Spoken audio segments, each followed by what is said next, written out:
All right. So this is the data we were operating from, by the time, and you can see by the time 2003 up to 2007, we were seeing an increasing toll. And I entered this at about the middle, okay, and then re-entered it, at 2007. So we've got a couple parallel things going on. But the first is this bird.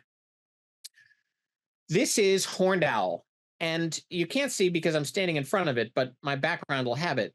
This is the Dynamic Aviation facility in Virginia. And Dynamic Aviation is a pretty good aviation company that specifies in rapid modification of all variants of King Air.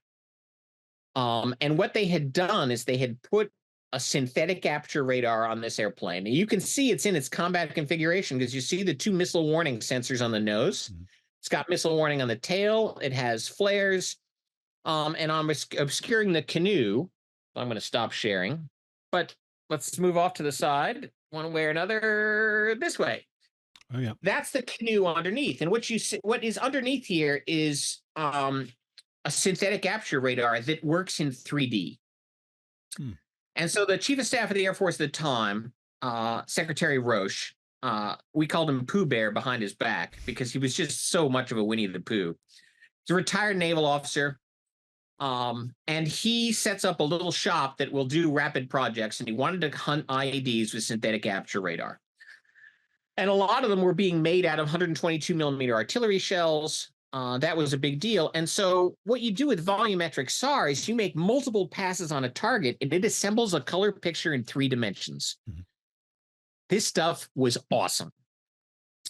And I got myself on the deployment list to be the ops officer for Horned Owl. I was going to go back in. I was going to go back into Iraq. I was going to start racking up some sorties.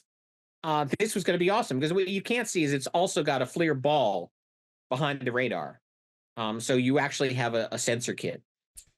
And, really, I can't say enough about this kind of operational test in a combat theater.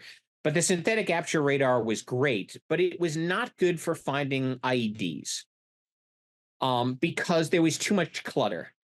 So there's just too much trash and too much metal. And I'll talk more about that as we get on, and I have a ground point of view on it.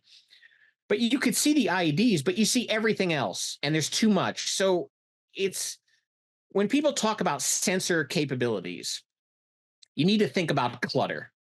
So a radar, if you're looking up, to find an airplane, there's no clutter. Hey, it's just the atmosphere, an airplane, and the next thing along the way is the moon, if it happens to be aligned.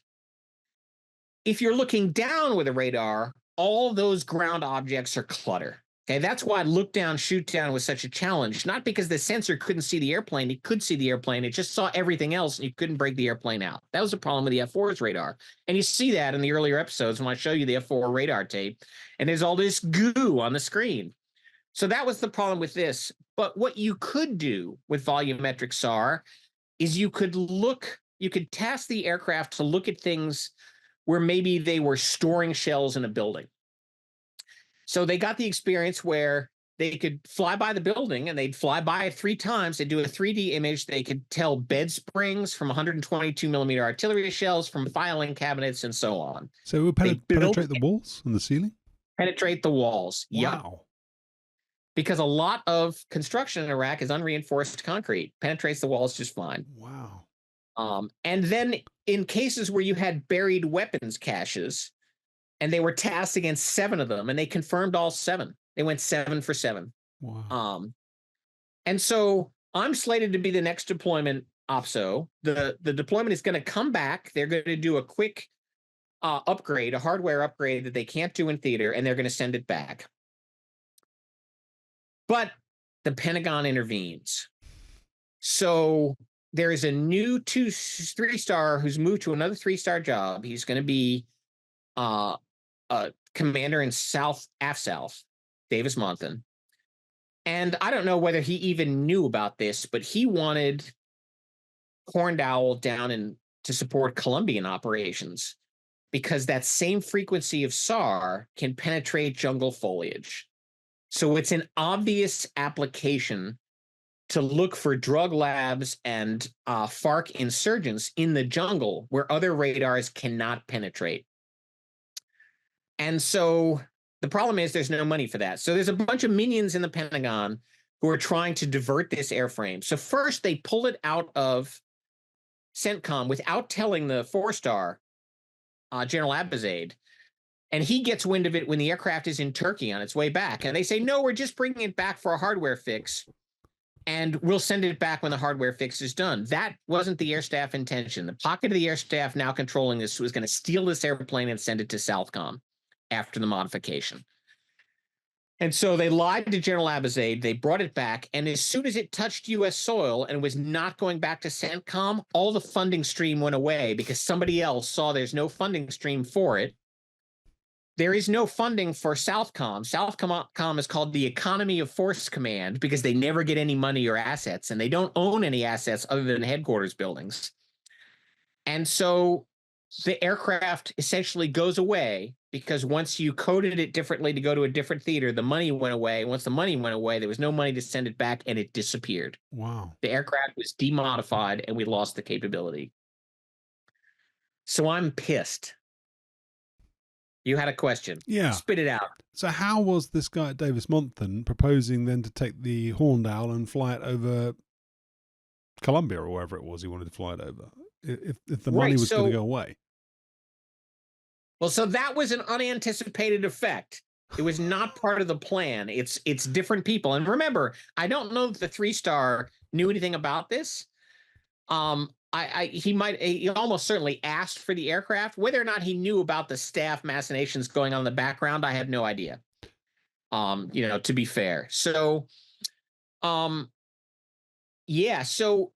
the plan was, and the way the plan was briefed is that we would divert to Southcom. And instead of deploying to Baghdad, I would deploy to hopefully Curacao. And I would have been happy flying missions over Colombia in the jungle, out of a Dutch resort island. I'd have been cool with that. But the background funding, as with so many things in the Pentagon, that's what screwed it up. Once because Southcom had no monetary assets to put against it. Wow. They couldn't send it down, and they couldn't keep the deployment going. So I ended up on orders for 2.5 days and then coming off orders because the whole deployment was canceled. It was like a stop in the middle of it. Can I ask that was kind of... Let me ask you another question then. So, well, 2 questions really rolled into one. But so first of all, with Afghanistan and Iraq being the focal point of U.S. foreign policy at that point in time, it was all over the news, all over the world, every day. IED totals. You've just shown us the slide to show how they sort of ebbed and flowed and so on and got worse over time. How did somebody justify morally taking those aeroplanes then and sending them to go and interdict or look for drug, as you say, FARC, drug little factories in the forests of Colombia or whatever, and then the second part to the question is, how do you take an asset away from a 4-star general? Who does that? Who does it take another 4-star general to say, yeah, you can pull those out, and then we'll hatch a plan? Can a 3-star general do it? Does a colonel do it? How does that even happen? How do you sneak that from underneath the 4-star general's nose? You just tell them to fly out, and you give them a flight plan. Really? Yeah, so it was that easy. They snuck it out under his nose, and he caught wind of it, and then they lied to him. You use the word morals in the context of the Pentagon. You don't seem to understand. There are no morals in the Pentagon. There are merely objectives. Right. And so one of the things, and I'll talk more about Colombia because I went down there in 2007. That's how we're kick off my irregular warfare career, which is really this episode is more about the irregular warfare years than about anything else. It'll end up with the light attack experiment. So Colombia was a success. Colombia was a wild success at building a counterinsurgency operation. And the drug flow is a national security related threat. So, there was good justification to send an airplane down. But when you have a one-of-a-kind asset, it's questionable whether or not that was the highest priority. But it was the highest priority for some people in the Pentagon. And so the fact that you could easily have said, well, CENTCOM Commander has plenty of assets and Southcom Commander has none. AF-South Commander has none. You know, they won't miss Horned Owl. So all those come into play. And remember, Horned Owl was not successful at finding IEDs. It was successful in other missions. But if you were to say, we sent it in to find IEDs and it couldn't do that, you could well have said it was a failure and we're looking for other missions to do it. I've spent so much time on the staff, I can spin this any way you want and put it in a PowerPoint slide and send it to a general officer. And everything I said will be true and my motives will be hidden. And that's the way the building works. So that's how it left and it went away. And I'm pissed because not only have we lost an asset that I think is stellar, but I lost a deployment. You know, I was looking forward to getting over 200 combat missions, and this was yanked out from underneath me, which annoyed the hell out of me.